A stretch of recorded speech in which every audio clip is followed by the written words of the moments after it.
మట్టి నుండి నన్ను నీ మహిమలోనికి క్షయత నుండి నన్ను అక్షయతలోనికి పిలిచిన దైవమా స్తోత్రము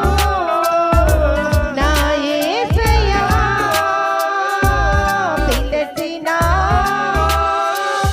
దైవమా స్తోత్రము నా యేసయ్యా పిచ్చిగా పిలిచిన నా యేసయ్యా నీ స్వరం నాకు ఎంతో ప్రీతికరం మంచిగా